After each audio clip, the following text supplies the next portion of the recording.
Thank you. Welcome to the session we have today. Thank you for supporting such a noble cause and for such a great cause. And we are here for the Lightup virtual conference for in support of UNICEF. And topic today that we're going to talk is Azure SQL Database, the database of choice. I'm Sanjay Mishra. I run the product management and program management team in Microsoft for Azure SQL Database. And I'm very excited to be with you here today talking about what this product is all about, why this should be your database of choice for any kind of application that you are building today or will build in the future. Moving on, please donate to UNICEF. This is a noble cause, and a call out to our sponsors who have been helping through this event. To start with, let's talk about soccer, or some people call it football, whatever is your preferred way to call it. But seeing some kids playing soccer on a green field is awesome. It's so refreshing to see. We am not seeing that often these days because of the pandemic going on. But let's talk about a little bit about a serious professional football of professional soccer when the stakes are high. I'm going to show you a video of 99 Women's FIFA World Cup final. Stakes are very high. And sorry, the video is a bit blurred. It is 20+ year old video, so a bit not so high quality. But I want you to see a key moment here. This is the final between USA and China. The final was decided based on penalty kicks because during playtime they could not achieve a result. What you will see is that the player is about to kick the ball for the penalty, and there is a goalkeeper. And as you probably familiar with the game, you'll know that the goalkeeper will make a call whether to dive left or dive right, and then ball could go to her left or right, or she could save it, it could be goal. And I'll play just a few seconds of video, and you will see what happens.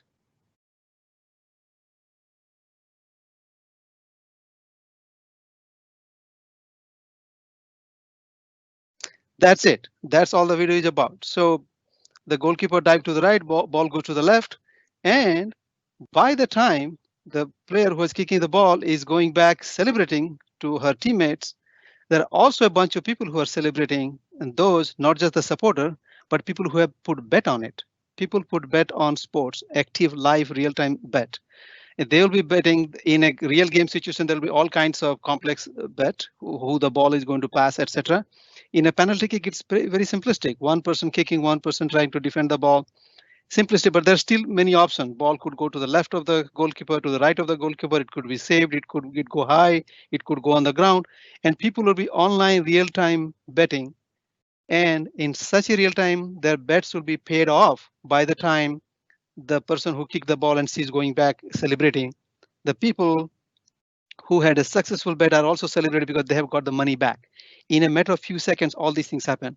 And in an event like this, there are not 100, not 1,000, but millions of people for such a popular game, millions of people all over the world putting a bet on it. So you need a fantastic database to be able to support this kind of application. Or maybe let's talk about an assisted care facility. Let's say a bit less entertainment, more life-centric thing. In an assisted care facility, when there are people who are in a physical state, they cannot take care of themselves. There are nurses who are taking care of them, and the nurses have to feed and administer special medication on these patients. What this means is that once the medication has been administered, it has to be taken a note on when it was administered at exactly what time, because there are certain time interval you can feed.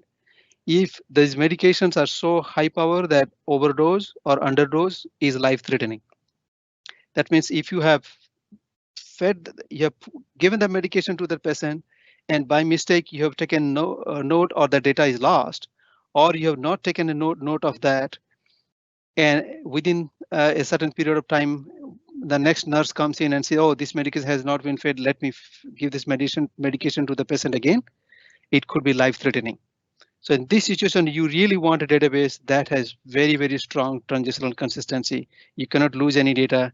You cannot make any error in terms of data integrity here. So what kind of database characteristic do you need to serve such an application? You need something that is super fast, as you saw. Within a few seconds, all the money has to be paid back to the people who put the bet on.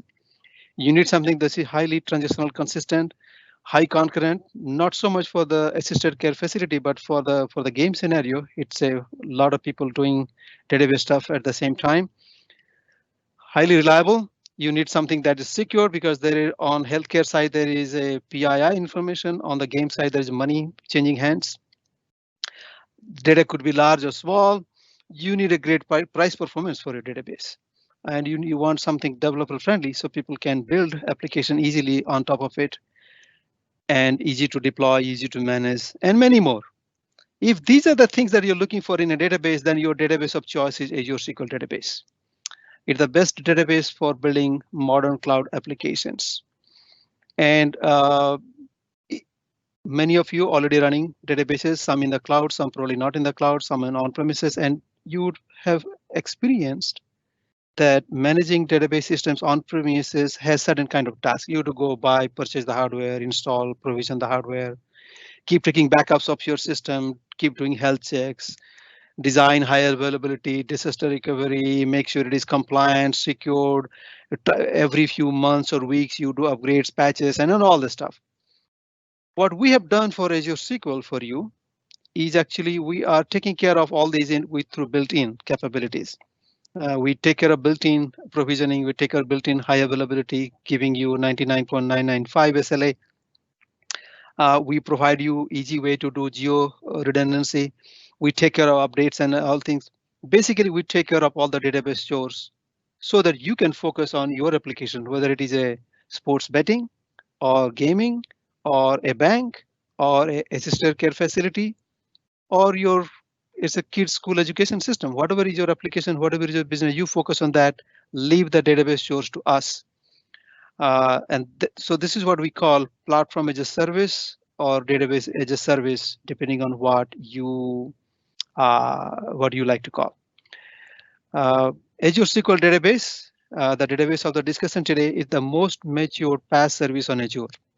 It has been there for 10 years, and it has grown in leaps and bounds. And what it has also acquired is a most mature database service across any cloud. You go to any cloud, you won't find a more mature cloud database service than Azure SQL Database. Is also a leader in price performance. We have actually published some price performance benchmarking comparing with other cloud providers, and we are clearly the leader for this database service on all types of database workloads. We also provide a financially guaranteed HA and DR SLA. The security and compliance are also the world class, the least vulnerabilities across any industry. You'll also see a very highly flexible deployment model depending on your application form factor. We have regular databases, we have elastic pools, you can deploy as a serverless, you can have an hyperscale, and many more. No wonder this database is very popular, and we have more than 6 million databases running on this service today. A colleague of mine presented this through a video and through a blog, and he calls it out like, here are the 10 reasons why you should use Azure SQL in your next project. And here's a link to that article. You should see that. I'll call out a few here, and my goal is to give a demo of a few things so that you can feel excited about this database. It is not just a relational database. It can store and serve data in many different user models. You can do JSON here, you can do graphs here, you can do spatial here, you can do column store, row store, you can do in memory, you can do on disk, any kind of storage or any kind of representation you want to do with this data, you can do that on Azure SQL Database. So we will see some demos because demos speak 1,000 words and they will tell you how powerful this database is, what all things you can do with it. To start with, let's look into the how to create a database. Let's go to the portal, and it's fairly easy. If you have not created a database before, I will show you a quick way. If you have done this before, this may be a small repetition for you, but just bear with me. This is Azure Portal, where you can go, and then you can either see Azure SQL Database, or you can just type Azure SQL Database, and this will pop up. and then you can pick here. You can pick a resource group, you can put a database name, and you can put a server, and that server will tell you which location it should be in, and then you should create. That's all. That's all it takes, 3-4 clicks, and then you are done with the database. You can actually configure the database on your way. You could pick a general purpose database, you can pick a hyperscale database, you can pick a business critical database. And no matter which type of database you can pick the number of vCores you want, the amount of database size you expect to keep in the database, and then apply, and then come back and then kick and then click, and then you are done. It's so easy to create a database. That's the benefit of a PaaS service, because we don't have to provision VMs for you, we don't have to provision disks for you, we don't have to provision all this stuff for you. This is already done and run by the service. Depending on your size and shape that you choose for your database, we're going to put that database into one of those already provisioned clusters. You can create a database using Azure CLI. If that's your way to do, if PowerShell is your favorite tool, you can use PowerShell to create a database as well. Moving on to a demo where I'm going to show you an IoT workload that can scale to tons of rows and records. And let's see, we will go to, I will log into a VM where I have this workload set up to run, and here it is. So what I have here is actually an application that simulates going back to this picture. Actually, what you see here is actually the red dots are actually the smart grid power meters. These are the places where the power meters has been put, and this electric power grid is actually collecting meter data from all this and sending it to a central database. And there are hundreds of these meters put all over the place. I'm showing it for the for my region where I live, and this is showing it on a map. And going to the actual demo, what we'll see here is that I have a VM on which I have simulated those hundreds of power meters, and they'll be sending records to the database. And I have a database behind the scene which will be capturing all this data. And let's see how many how many rows I scale this up to. So my application is client, and when I run this, you'll see a UI pop up, and it will start inserting data. You can keep, and this data is real. This is actually data going into the database. You can see over 2 million, over 3 million rows being inserted per second into this database, and this database can hold up. While we do that, we can actually run some queries and see what kind of data this is coming into here. Let's see if this is a DMV that can show you the resource stats on this database.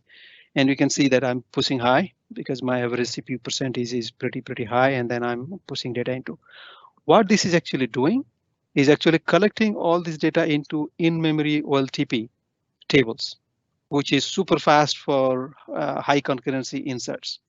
And then, but memory is limited. If the memory is limited, we need to put that data into somewhere, and then behind the scene, it is also running a stored procedure to take data out of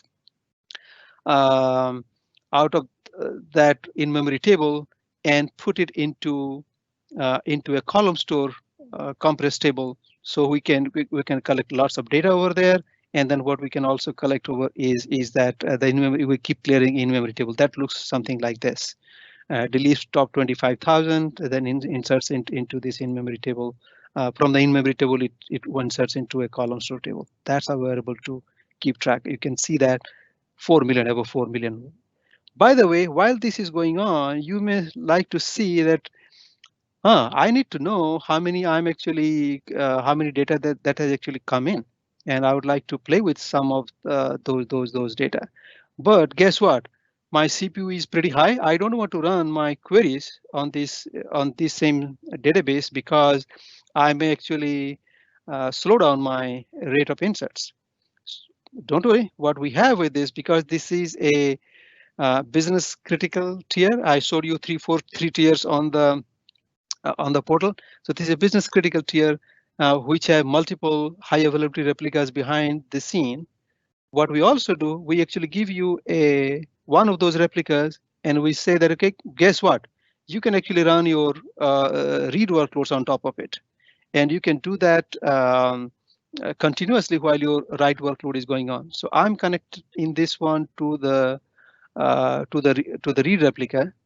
And how do I do that? Is I go here through application intent equal to read only in my connection string. When I do that, my connection lands on the read replica. And to prove that I'm on the read replica, you can run this query. So read, it's a read only workload. And what I can do is that, see, this has not much action happening. So what I'm going to do actually run a similar one for my read only, and then you'll see how many rows I'm reading here. And I'm reading hundreds and thousands of rows at the same time while my write is going on at 4 million inserts per second. And readers are not affecting anybody else because they are running on a separate replica. And then the writers are going on fantastically on this one. So this is the power of Azure SQL Database. Just sit back for a moment and grasp that number in. Over 4 million inserts per second on a single database. And simultaneously you can query that database from your read replica as well. So that's the kind of a high throughput IoT workload that you can run on this one. Not all workloads are IoT workloads. So you may see, what about if my database has lots of JSON data? I want to deal with JSON data in my workload. Or what if my database needs to deal with graph data? I would like to see my hey, get some social networking data. I want to build a graph among them and try to find out who likes what, who goes to which restaurant, and who is friend with whom. How about that? Or you could say that, I want to deal with spatial data, geography information, distance between places, etc., etc. You can do all this stuff. So to all the power, to show all the power here, what I have done is that I have put a demo of one application where we have all these things built into one. Many of you may be familiar with Yelp. Yelp is a website where people can okay.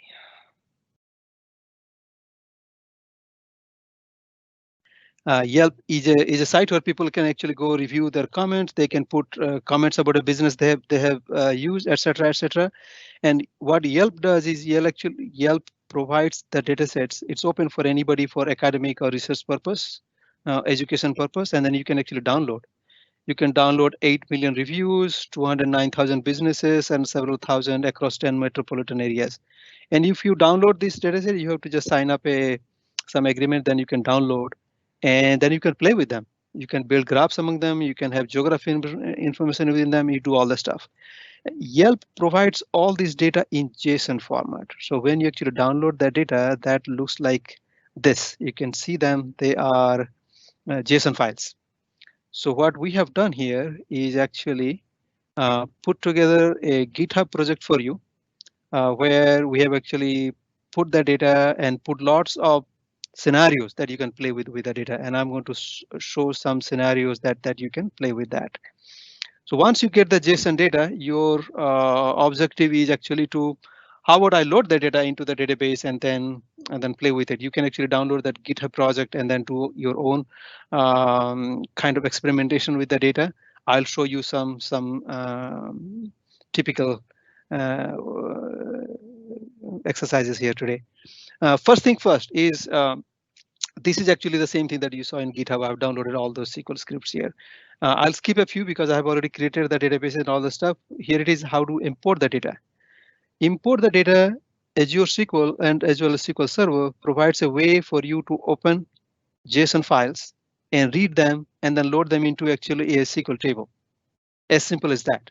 By doing that, your data gets converted from JSON to SQL table, and then you can run your familiar T-SQL queries on top of it, and then it'll be good on that one. That's the simple part of this one. Then what we're going to do is that we are going to do some graph exercises. Our goal is to find out that we will convert that data into some kind of graph tables.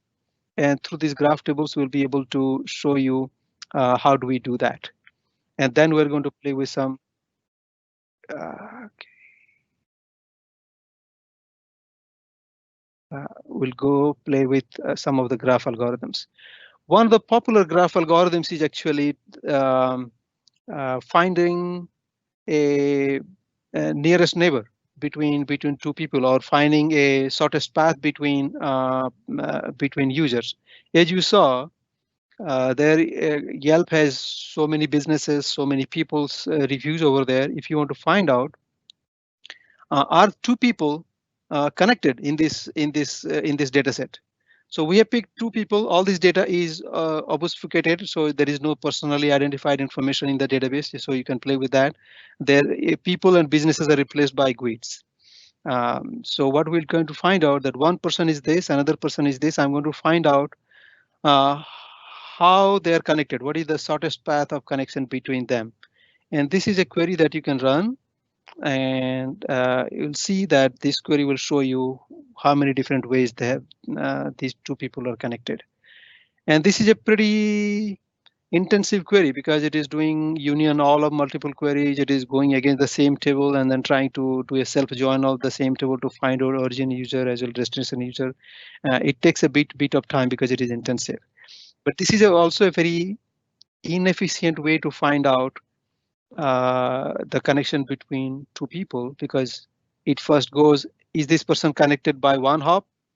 If not, by two hops or by three hops, like that. And you can see the query is still running, and then it also produced some data sets for us.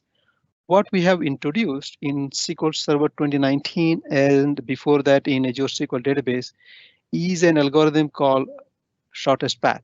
People who deal with graph data, they may be familiar with the shortest path algorithm, which is very common in graph problems. What we have done is that we have made an efficient implementation of that shortest path algorithm within SQL engine. Thereby, you'll be able to find out the shortest path between these two same people using this shortest path function, which is here. As you can see, that's here. And this query is not only elegant, query is shorter, easy to maintain, and it is super efficient as well.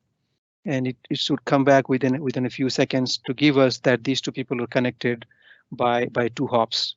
So so this is the origin person, this is the destination person. There is one hop between them. So that gives you a shortest path between these two people, and it will the same query will work irrespective if this person were not connected by two, but by longer path.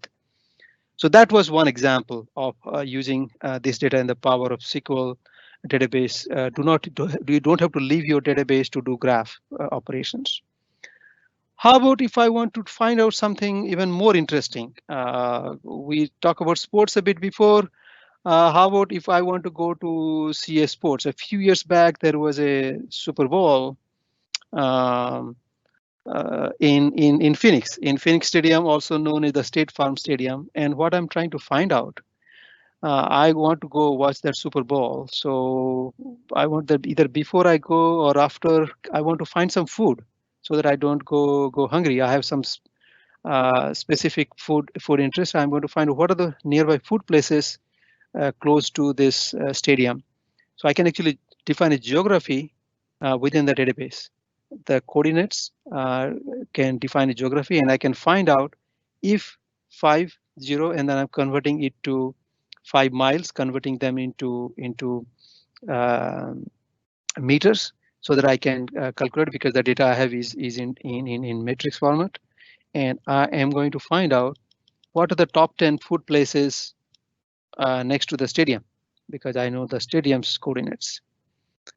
And this data, same data, which is in relational story, is going to give me, yeah, here are the top 10 food places. I said, oh, awesome. There are some nice bakeries, taco places, etc., etc. So I can satisfy my culinary desire there. So, but how about how far are they from here? This is actually graphics way to see this as well.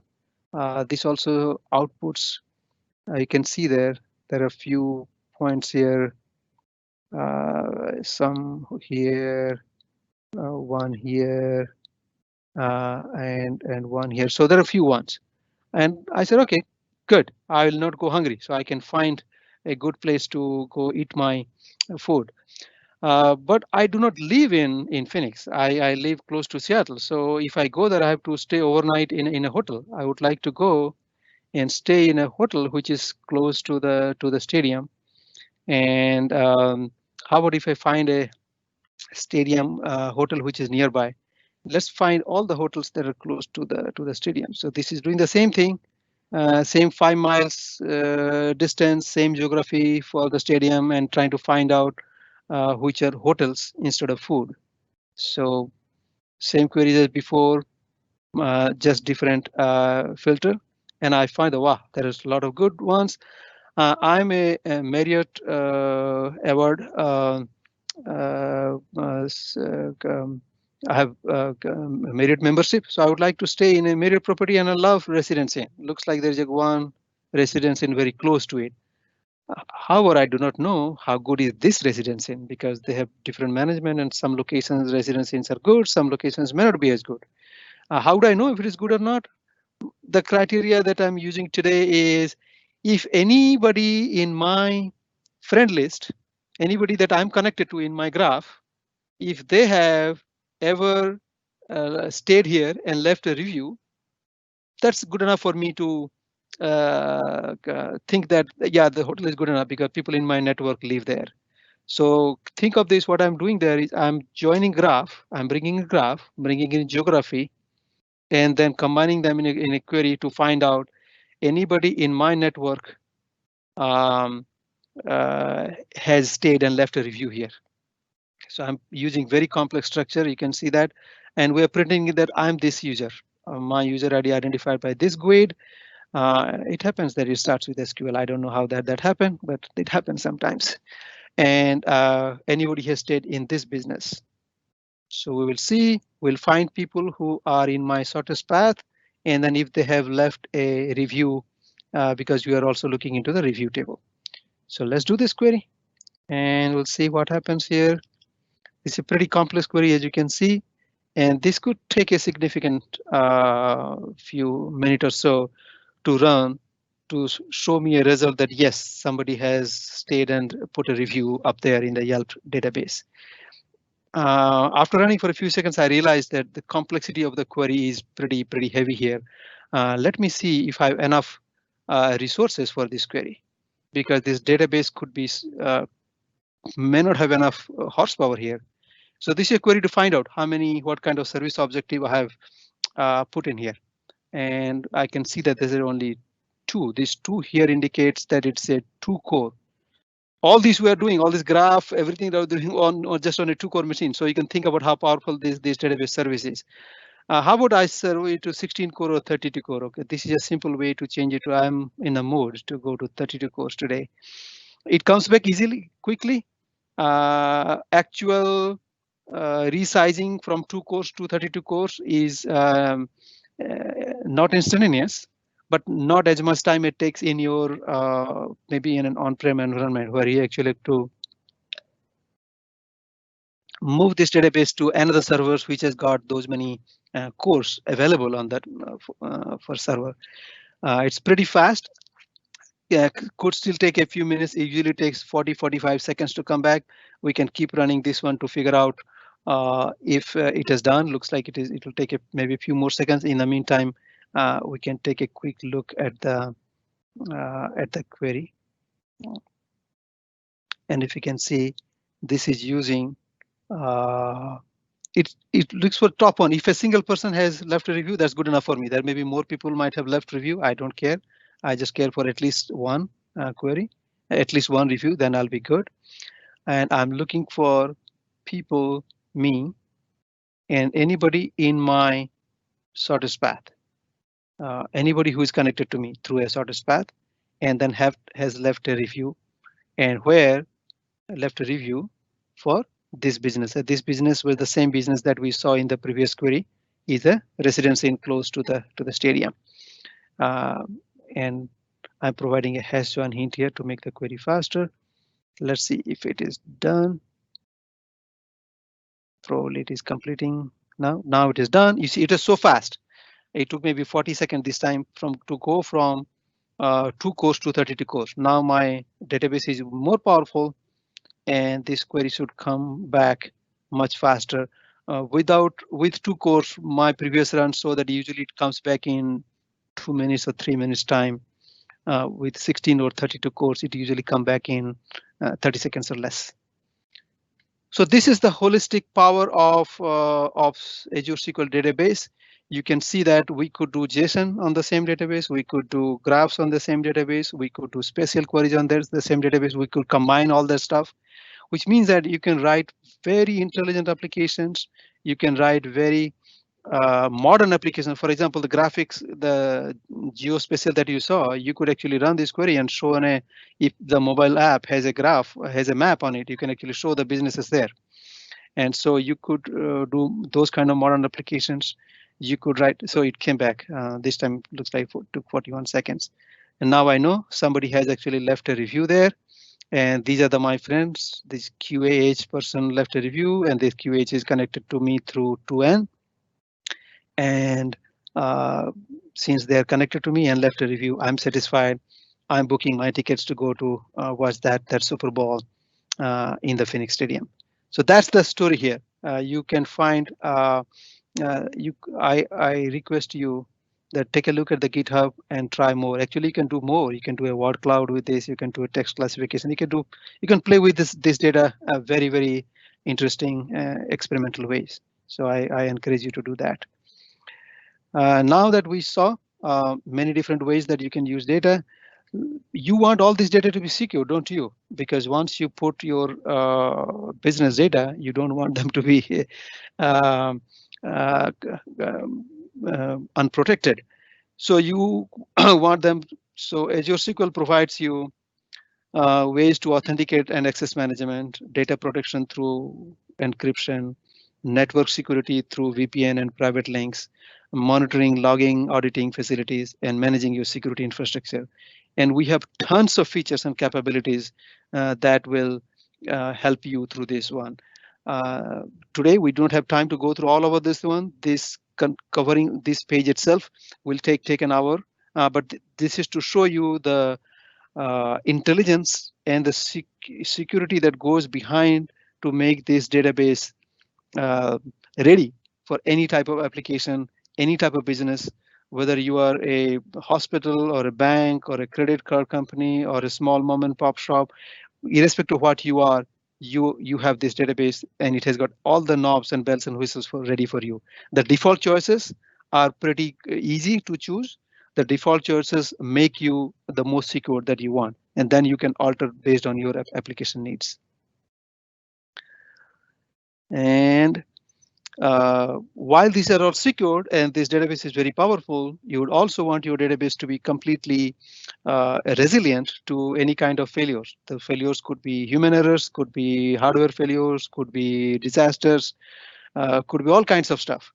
So what we have done is that we have built in redundancy for this database. And we have zonal redundancy within a given region. We have multiple zones, and we have copies of the database in multiple zones to give you protection. And you can choose one of those configurations to get higher availability. We have also provide geo redundancy. You can pick a geo copy of your database into multiple locations to protect you against any kind of geo disasters. And to top all this stuff, we are so confident about our high availability and disaster recovery design that we provide a financially backed SLA up to 99.995% uptime. And all these details are in this document here. This also detail of high availability and disaster recovery architecture and practices can take an hour. I'm just leaving you with some nuggets here so that you can do research on your own and be confident that your database is actually being fully protected in all situations and scenarios. Not just that. What we are doing through this database is we're doing a continuous innovation on this one. The modern database application needs serverless models. Modern database application need limitless database capability. So recently we have introduced something called serverless and something called hyperscale here. I'll quickly walk through those. We talked about the IoT scenario about the electric power meters. Just change that power meter to maybe weather sensing devices. And you can think about the same type of application, just sending data to the central database. But during a storm, a lot more people use the weather app than during normal days. So suddenly your database workload could spike, but you don't want to have wasted resources when there is no storm or the app is not much used. How do you do that? Do that through something called an auto scale and auto pause and resume for your database. And you do the billing to be commensurate with that, and then thereby you can save tons of money without having to worry about the management of when do I scale up, when do I scale down. You saw how I scaled up the database. I could scale down the database the same way, but it is a manual intervention. In a serverless mode, without any manual intervention, database can scale itself up and down within your defined boundaries, and it can pause if it is not used for a predefined amount of time. So here I'm showing you the copy of an Azure portal. You can see the database is being used here.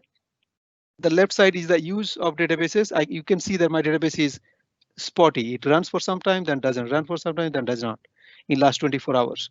And then what I have here is on the right side, the build of the database. So if I click here, I can see the database is used and database is being built. If I click here in some time when database is not being used, and if you see that there is zero bill for the database. So this is how the serverless works behind the scene for you. With the new application, model application, there is data is limitless. People want very large databases in cloud. However, what happens is that challenges come with how do I do my size of data operations? How do I back up my database? HADR would be so hard for a very large database. I want to scale the compute independent of my database size. To do that, we introduce something called SQL Hyperscale. And in this SQL Hyperscale, this is a simplified picture. We took the same SQL Server engine that you are familiar with for decades, the same Azure SQL database that you are familiar with for last 10 years, but we did a new Cloudborne architecture where we separate the data layers into three or four components. Compute, this is where your queries are running. This is where the user connect to do read and write and everything. And behind the scene, we have separated the database into something called page server, something called a log service, and the actual durable data is stored in Azure Blob Storage.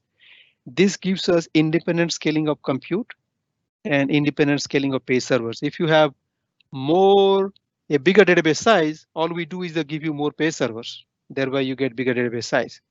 Or if you have suddenly you have a more need for compute, we give you more compute without having to worry about the physical storage of the database.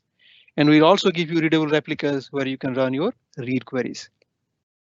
Putting all this together, this is a very compelling service, but the proof is in the pudding. Unless I show you something, you will not believe how we deal with database.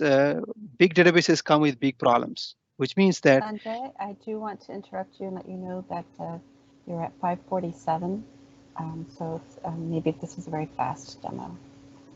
This is the fastest demo, and this is the last demo of the day. Okay, great. Okay, so what we will show you here is actually two copies of the same database. Okay, and in this database, what we have is a